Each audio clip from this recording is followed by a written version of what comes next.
A continuación vamos a empezar con las ponencias y tenemos al doctor don Alejandro Moreno Salamanca. Es director general del INALDE Business School de Colombia. Alejandro, buenas tardes. Buenas tardes y bienvenido.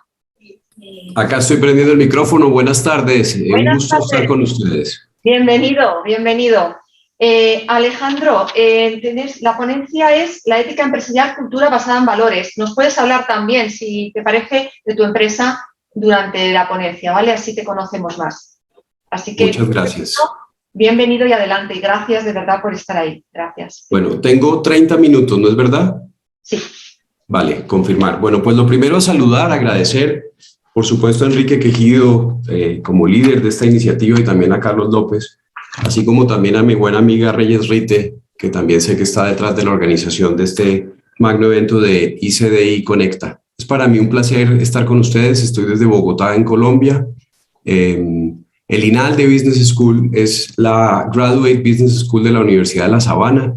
Para quienes son españoles, yo tengo el privilegio de tener un hijo español, un catalán, y conozco bien el entorno, y de hecho aprovecho para mandar un saludo a todas las Canarias, por supuesto a La Palma, por todo lo que pasa en Cumbre Vieja. Pero el INALDE es como el IS en Colombia, es la Escuela de Negocios Graduate de Alta Dirección de Colombia, es la que represento, y yo soy profesor y por unos años pues director general de esta institución que está al servicio de ustedes y que está complacido de participar en este encuentro. Muy bien, yo me he permitido preparar unos slides que acompañaré con algunas notas y probablemente en algún momento los quite y los ponga para que me puedan ver. Tengo acá también en otra pantalla, tengo acá abajo una pantalla para que se ubiquen donde está, digamos, cuando esté mirando hacia abajo, porque tengo otro monitor y acá tengo otro donde puedo seguir lo que ustedes están viendo.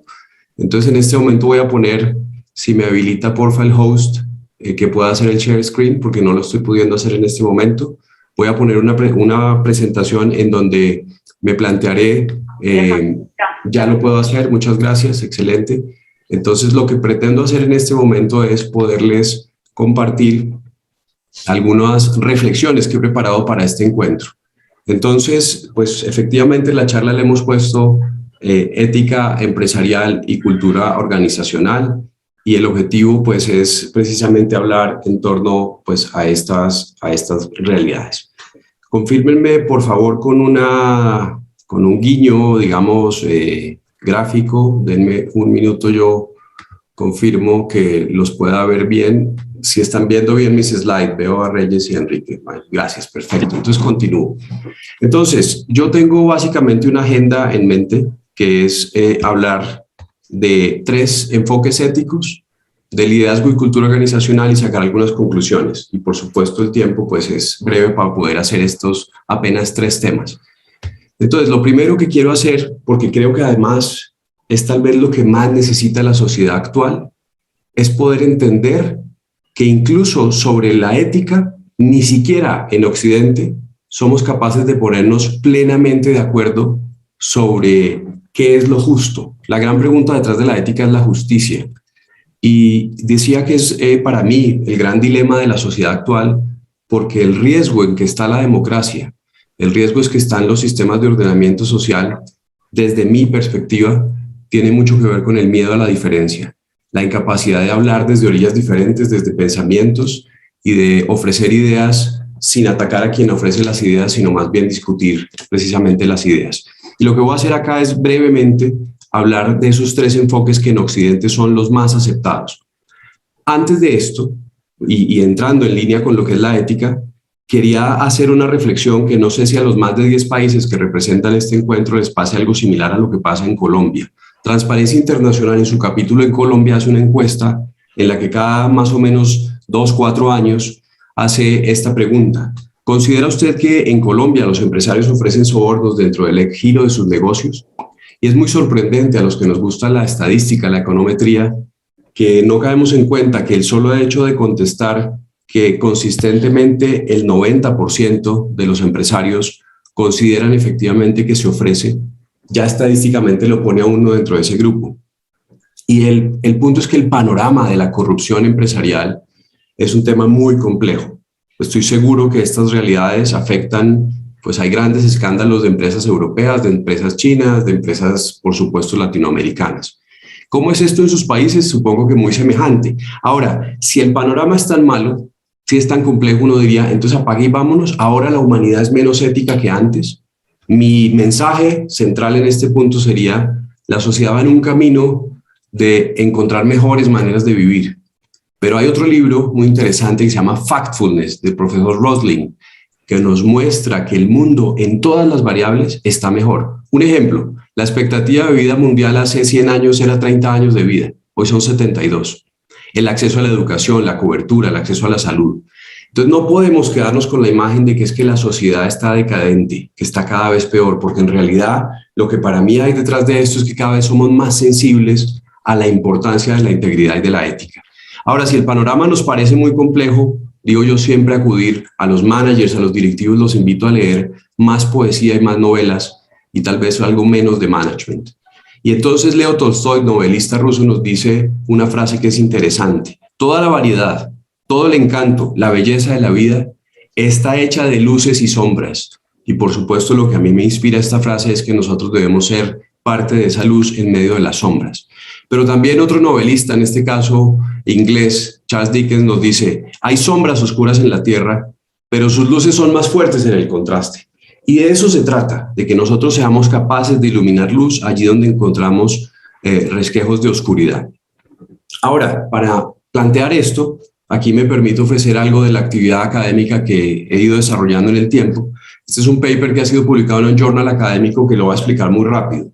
Básicamente lo que hicimos en este ejercicio fue tratar de ver cómo somos de duros al juzgar la ética nuestra y la ética de los demás. Y lo que muestran estas gráficas, que no son intuitivas, pero que son pues científicas, es que tendemos a ser muy transigentes con nosotros mismos por los niveles de lealtad y muy ácidos o severos con el empleado promedio. ¿Cuál es el ejercicio de este paper que está, pues al que quiera, aquí está la referencia? Lo que hace es preguntarle, ¿usted cree que el empleado promedio se lleva el retroproyector, el videobeam, como sea que le digamos en nuestros países, a su casa para ver el partido de fútbol? En general lo hacen. ¿Usted cree que el empleado promedio gasta tiempo de trabajo desperdiciado en las redes sociales? Por supuesto. Cuando le preguntamos a un familiar cercano de ese mismo directivo si su familia ha visto que abuse de recursos corporativos, del papel en la oficina, de la impresión, etcétera, dice, hombre, yo tengo un primo que es un poco complicado, pero en general mi familia no hace ese tipo de cosas que el empleado promedio sí hace. Y cuando le preguntamos, ¿y usted alguna vez ha hecho eso que le critica a su primo cercano o a su empleado promedio? No, por supuesto que no. Para mí este paper, que como les digo tiene rigor científico, lo que muestra es que tenemos que dejar de mirar tanto a los demás y más bien mirarnos a nosotros mismos y ser más severos con nuestras propias actitudes y un poco más indulgentes con las realidades de los demás que, por cierto, desconocemos. Les decía, quiero entrar a explicar el reto de entender los 3 enfoques éticos más aceptados en Occidente. Y entonces aquí quería plantearles el elemento importante, y es: tengan presente que la acción humana es finalista. El hombre, el ser humano, el hombre y la mujer no hacen algo si no tienen un propósito. Normalmente se trata de conseguir un bien, que lo estudia muy bien la ética utilitarista, de defender un principio, que lo estudia muy bien la ética deontológica o kantiana, o de adquirir una virtud, que es toda la ética greco-cristiana. Actuamos porque queremos algo. Entonces, si la acción humana es finalista, de lo que se trata es de estudiar precisamente esa acción humana. Valores, que hacen referencia a los bienes, principios, que hacen referencia a las normas, y virtudes, son 3 elementos importantes de la acción humana, por lo que deberían ser parte de una acción ética, una sound ethical theory. Sound es completa, una completa teoría ética. Voy a plantearles esto para que lo pensemos: la ética utilitarista con Mill y Benham, la ética deontológica de Kant y la de la virtud. Esta ética hace una buena parte de USA, del torrente cultural de estas geografías. La ética deontológica Alemania, Austria. Yo he tenido el privilegio de dar clases tanto en Austria, en España, en países anglosajones. Y la ética de la virtud, pues, es la Europa cristiana. Europa se llamó mucho tiempo la cristiandad y sus colonias, ¿no? En donde ha llegado especialmente este planteamiento. Miren qué interesante entender esto que parece que no necesariamente es intuitivo. Si en un avión, que es un ejemplo típico de un dilema ético, van 100 pasajeros y les llega información de torre de control que con la gasolina que tienen no llegan al aeropuerto y que hay que hacer algo, uno empieza a buscar acciones para salvar a esas 100 personas. Bota las maletas, bota el carenaje para tratar de aligerar el peso y que el avión vuele más con esa gasolina y llegue al aeropuerto. Te llega información de torre de control que dice que a pesar de que ya aligeraste todo lo que puedes el avión para que siga planeando, y dado que no tienes paracaídas, la única alternativa que tienes es botar a 5 pasajeros al vacío para salvar a 95. Entonces alguna persona puede pensar, no, esto no es justo, yo no tengo derecho a escoger por la vida de otro. Alguno puede pensar, lo que es injusto es no decidir rápido y escoger 5, porque si no mato a 100. Y alguno puede pensar, lo que sería lo justo es pensar qué dicen las normas para hacer en esta acción. En realidad, el máximo exponente de la virtud ante ese dilema ético, lo primero que hace es preguntar si hay voluntarios. Porque como decía Aristóteles prefería sufrir una injusticia que causar una injusticia, porque la ética de la virtud es del carácter. El carácter es la sumatoria de las virtudes. Y para Aristóteles era más importante en quién se convertía cuando actuaba que las consecuencias de sus actos. En la ética utilitarista el planteamiento es de bienes, de consecuencias, el mayor beneficio para el mayor número de personas. Entonces, en la virtud diría, hay voluntarios, e incluso el máximo exponente de la ética de la virtud diría, si no hay voluntarios, diría, yo me ofrezco de voluntario. Porque para él es más importante en quién se convierte. El máximo exponente de la ética utilitarista diría, oiga, ¿y por qué hay que votar a 5? Votemos a los 3 más pesados. Y entonces a mí me parece injusto porque yo mido 1,95 y tengo mis kilos. Pero a él le parece justo porque para él lo importante es salvar a 97 si se puede. En vez de votar 5 pesos promedio, voto a los 3 más pesados y salvo a 97. Porque su principio ético es el mayor beneficio para el mayor número de personas. Y en los que hemos gestionado crisis en esta pandemia, pensemos si no hemos tenido que tomar algunas decisiones de corte utilitarista. Y el deontológico diría, espérese, dado que Kant planteaba el imperativo categórico y las normas para un austriaco, esto lo viví mucho en los 3 años que fui a dar clases a Innsbruck, entendí muy bien la cultura y que el seguimiento a normas no es por una ceguera moral, sino por un enorme respeto a los principios. Porque me decían, usted me está diciendo que su deber ético es la prudencia, ver si cumplo o no el semáforo en rojo. ¿Eso es lo que usted me está diciendo, profesor Alejandro? Y así, me decían, ya entendí el caos de Latinoamérica, porque allá cada uno tiene que pensar si cumple o no la norma. El deontológico, que la norma es un referente moral, porque alguien ya lo ha pensado, lo que diría es, ¿qué dice el manual? Y si en el manual dice que hay que votar a su familia primero, lo haría, pero no por imbécil, sino por ese enorme respeto a los principios y a las normas. Ahora, la pregunta de fondo, yo no puedo darle más tiempo, pero creo que he ilustrado, y lo más importante que quisiera haber logrado es que lo que a uno le parece una aberración ética en algún caso porque lo está mirando desde esta lectura, o lo que a estos le parece un absurdo por lo que hacen los latinos, en el fondo tiene también detrás un deseo de conseguir el bien. Ahora, la pregunta de fondo es precisamente esa. ¿Qué es el bien? ¿Cuál es el bien que me atrae? ¿Cómo saber si lo que me atrae es verdadero bien y cómo saber lo que es justo? Aquí me voy a tener un minuto para plantear una idea que espero que sea útil, porque una de las cosas que más me gusta leer no es solo ética empresarial, sino ética política. Necesitamos ser capaces de leer más ética política para entender realmente lo que la sociedad está persiguiendo, que es un orden social más justo, ante unos sistemas que son los menos peores probablemente que hemos logrado construir, la democracia y el capitalismo, pero que vale la pena que reflexionemos. La incapacidad de hablar, por ejemplo, los chats le dicen a uno, no, aquí no se habla de política, aquí no se habla de religión, esos temas están vetados, cuando en realidad los temas más fundamentales son los que tenemos que discutir. Esta es mi interpretación, esto no es una verdad de fe, ni mucho menos, pero creo que la razón por la que hemos perdido el deseo y la capacidad de hablar de los temas más fundamentales es porque hemos caído en el relativismo moral. El relativismo moral es una posición filosófica que plantea la verdad, todo es relativo. El relativismo moral dice, todo es relativo, o otra manera de decirlo es, no existe verdad absoluta. Y entonces nos hemos vuelto polites porque todo vale, cada uno, allá cada uno, yo quién soy para juzgar. Pero no nos hemos dado cuenta que nos hemos vuelto polites, cayendo en el mayor imperialismo cultural, en el mayor adoctrinamiento que desde mi perspectiva existe. Y es el relativismo moral que te dice que todo es relativo. Porque si tú eres justo en tu discurrir lógico y me dices todo es relativo, yo te puedo decir, a ver Camilo, a ver María, todo María, todo es relativo, todo Camilo. Y Camilo me tiene que decir todo Alejandro. Entonces yo le digo, óyeme, y entonces tu verdad, todo es relativo, ¿no podría ser también falsa? Y entonces el relativista me dice, no, todo es relativo menos lo que yo digo. No existe verdad absoluta excepto la que yo te ofrezco. Espérame, esto me parece bastante arbitrario. La única verdad absoluta es la que tú me ofreces, ¿y por qué no decimos que la verdad es otra? Yo no les he demostrado con esto que exista una verdad universal. Les he demostrado que puede existir, lo que no les he dicho es cuál. La pregunta de la ética es acerca de eso, de los valores, de los principios, no solo personales, no solo familiares, no solo empresariales, no solo sociales, sino universales.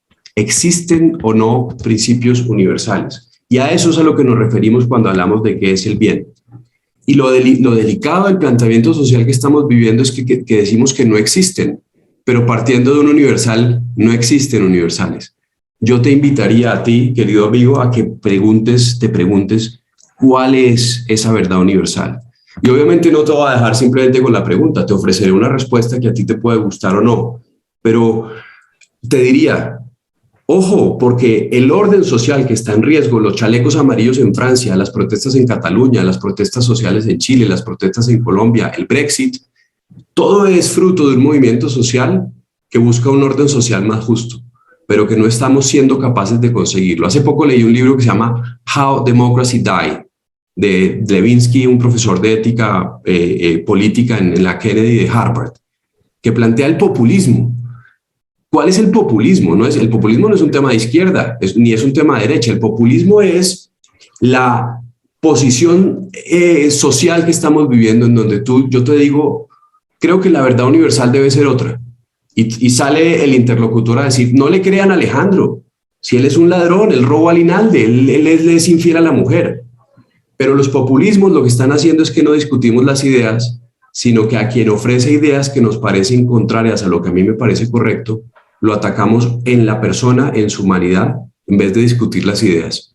Mi opinión es que la sociedad ha caído en no discutir las ideas porque ha entendido que no existen ideas universales.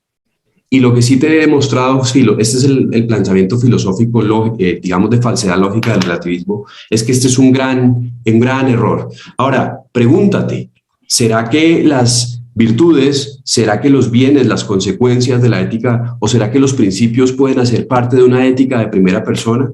Y entonces yo te diría, acude a la regla de oro de la ética. Esto ya no es Occidente, las tres corrientes que te mostré son solo el mundo occidental, sino que acá está el confucianismo, el judaísmo, el islamismo, y todos confluyen sobre algo que dicen, esto es la regla de oro de la ética, la Golden Rule of Ethics. ¿Cuál es la regla de oro de la ética? Trata a los demás como te gustaría ser tratado. Las éticas de mínimos lo que dicen es, ser ético es no hacer daño, con lo cual no impongas a los demás lo que no te gustaría a ti. Mientras que las éticas de máximos no dicen que lo importante sea no hacer daño, sino que como la ética tiende a infinito y siempre puede ser mejor, lo que dice la ética es, trata a los demás como te quisieras que te traten. No es suficiente que no le hagas el daño que no quieres que te hagan, sino que lo que se trata la ética es de hacer a los demás el trato que a ti te gustaría.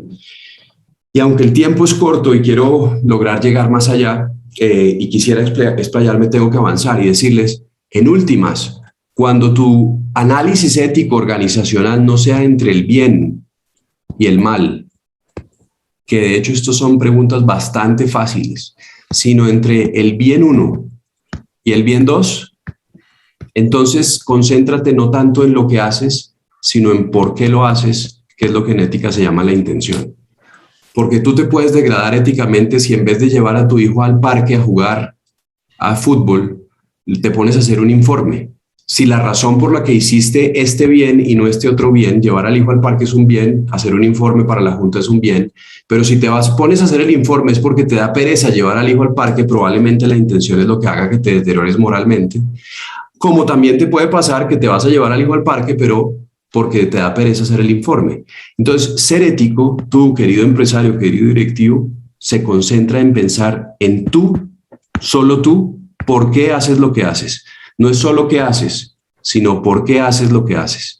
Porque a veces el grito que le pegaste al subordinado en la planta de producción no es el problema, no es el grito, sino la razón. Porque de pronto el grito, si se lo pegaste para que no le caiga una máquina y le corte un dedo, es un grito correcto. Pero si le pegaste un grito simplemente para que los demás vean quién manda, en tu intención al grito, es lo que puede hacer que te deteriores. Quiero hablar un poco, y el tiempo vuela, de liderazgo y cultura organizacional. Y entonces, lo primero es que piensen la diferencia que hay entre dirigir y administrar, o dirigir y trabajar. Dirigir es hacer. Los directivos hemos decidido libremente que nuestro trabajo no sea hacer, sino que nuestro trabajo sea hacer. Con lo cual tú, querido directivo, te has liado la vida porque tú has decidido que tú respondes no solo por lo que haces, sino por lo que haces hacer. Hacer. Un líder, por supuesto, tiene que tener competencia técnica. Si tú eres gerente de gestión humana y te nombras gerente financiero, tienes que aprender finanzas. Pero un buen líder no es solamente el que sabe hacer su trabajo, el que tiene esa maestría técnica del artesano, sino que un buen líder es el que gestiona su trabajo con esa maestría, pero con recta intención. ¿Cuál es el principio ético que parece haber detrás de la regla de oro de la ética? El principio que yo les ofrezco como universal. Se llama la dignidad de la persona humana. Y ya en la introducción hoy decían que ayer hablaron mucho de la persona, la dignidad humana.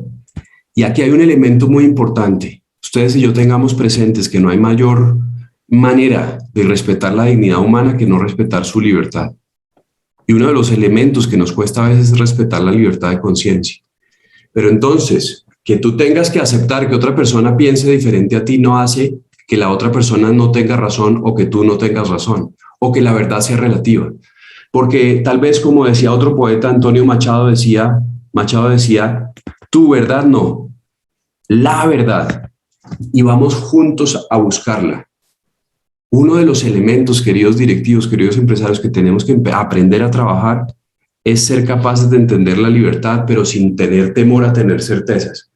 Pero mis certezas, que son piedras preciosas, que son diamantes, tengo que mirar cómo se las ofrezco a los demás. Porque si mis verdades no las ofrezco, si yo a Pilar, mi esposa, no le ofrezco un diamante, sino que se lo tiro en la cara, le puedo causar un daño tal que le hago un moretón. Entonces la verdad se ofrece, la verdad no se impone. ¿Por qué? Porque la libertad es componente de esa dignidad y en realidad la rectitud de intención tiene que ver con que tu deber como directivo, tu principal deber como directivo, es desarrollar el potencial de sus equipos. Esto lo puse preparando esta presentación, porque vi precisamente que el ICDI tenía en la presentación esta cita, y de hecho fui a buscar porque no lo conocía quién era Booker T. Washington. Si quieres progresar, haz que alguien progrese más. Yo tenía en mi presentación esta gráfica, porque liderar se trata de entender que el peón, todo peón, puede llegar a ser reina.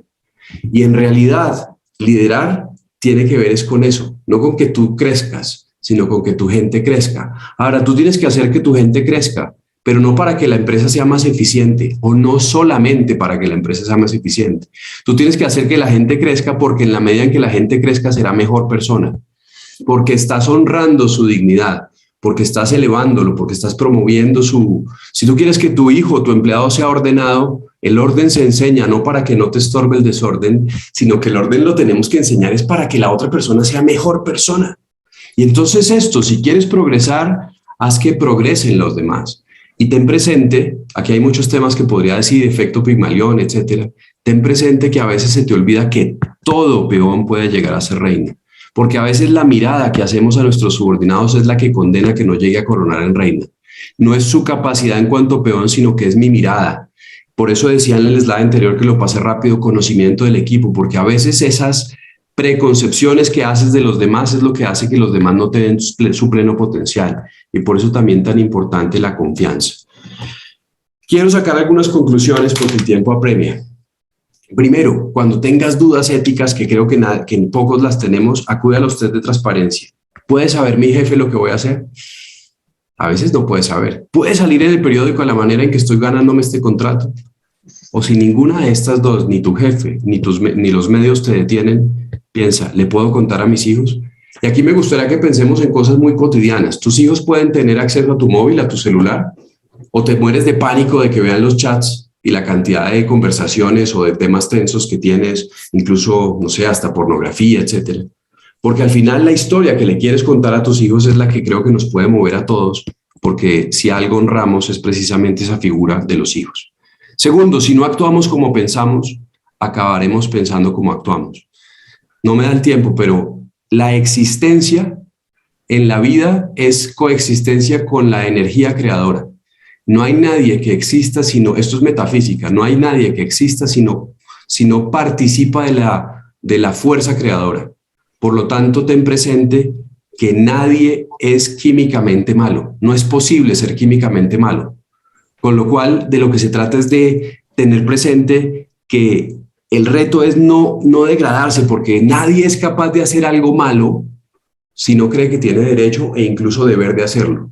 Una vez me contó un directivo del INALDE que sobornó a un policía de tráfico y la conclusión a la que llegó es que tenía que sobornar al policía porque si no, no podía cambiar la propiedad del nombre del carro al llegar a Bogotá. Iba a dañar las vacaciones del hijo del amigo que le había comprado el carro y se iban en ese carro con gran ilusión. Y dijo, mi deber es darle el dinero al policía para que pueda hacer el cambio de propiedad. Eso nos pasa a ti y a mí. Y tenemos que pensar que al final, en esta, la prudencia directiva son las gafas con las que ves. La prudencia se mancha cuando en pequeñas cosas empiezas a ceder. Cuando le dices a tu mujer que no está fulanita en la oficina ese día que te quedas trabajando hasta tarde, pero es para no causarle un dolor, con buena intención, pero dijiste una mentira. Cuando llegas de un viaje de trabajo y te quejas del hotel al que te mandaron o porque no te mandaron en business, o cuando compras un tiquete aéreo tarde para que efectivamente te hagan el upgrade o te den más millas, cuando llegas a un corrillo de la oficina y están hablando de tu jefe y tú no lo cortas o no tratas de cambiar el tema, cuando trabajas demasiado porque te da pereza llegar a casa a tener que ayudar a bañar o a lavar a los hijos, cuando hablas de la compañía, en esas pequeñas cosas, cada vez que haces algo que no necesariamente es el acto de corrupción, le pegas una ensuciada a las gafas. Y de pronto el día que llega el contrato, que tienes que decidir si aceptas o no, tienes tan sucias las gafas que no lo ves. Por contraste, los lentes de la prudencia se limpian cada vez que eres capaz de decirle a tu primo o a tu amigo, al que sea, sabe que no me mande más porquería, no quiero estar en este... Si seguimos manejando ese tono en este chat de WhatsApp, yo me voy a tener que salir. Y si lo dices a él, no a todos, no regañando. Y cada vez que de pronto llegas a un restaurante y en vez de pedir whisky sello azul y pedir o etiqueta azul, como se diga en tu país, y en vez de pedir langosta dices, voy a pedir un plato normal, sí, paga la compañía, pero voy a pedir una cosa más modesta. Cada vez que haces un pequeño acto de integridad, le estás pegando la limpiada a las gafas de la prudencia. Y entonces, 3 más. Para la cultura organizacional, el líder es el que marca esta cultura en un ambiente de confianza, porque al final de lo que se trata es de hacer que tu gente crezca. No seamos un obstáculo para que nuestros subordinados actúen por motivaciones trascendentes o éticas cuando quieran hacerlo. Si tu gente te dice hay que buscar manera de no hacerlo, no le digas deje la bobada, hágalo así que siempre lo hemos hecho. Nunca hagas eso. Enseña a tus subordinados acerca del valor real de sus acciones. Hazles ver esto que te estoy explicando. Enséñales a valorar las consecuencias para ellos y para los demás. Y sé ejemplar. Solo un directivo que se esfuerza seriamente por actuar por motivación ética o trascendente tiene la capacidad de influir en sus subordinados. Una última reflexión. Normalmente recordamos y queremos más a los jefes que procuraron hacernos mejores personas que aquellos con quienes mejores resultados obtuvimos. Solo una idea final, y esta es la última slide que tenía, y es, piensa si eres un jefe que tu subordinado, cuando ya no seas el jefe, se va a querer levantar a saludarte si te encuentra en un restaurante, o si eres un jefe que cuando tu subordinado te encuentre años después que no sea tu subordinado, volteará la cabeza. El jefe que queremos saludar normalmente, quienes recordamos a nuestros jefes, fue un jefe no paternalista, no bonachón, sino un jefe que nos hizo mejores personas. Para una organización ética y para una cultura organizacional de valor, el líder tiene que ser capaz de exigir, de perdonar, pero también de enseñar, porque su motivación no es la eficiencia organizacional o no es solo la eficiencia organizacional, sino el respeto, la promoción y la elevación de la dignidad de quienes dirigen. Muchísimas gracias, queridos amigos. Tengo que cortar porque se está yendo el tiempo. Un abrazo especial.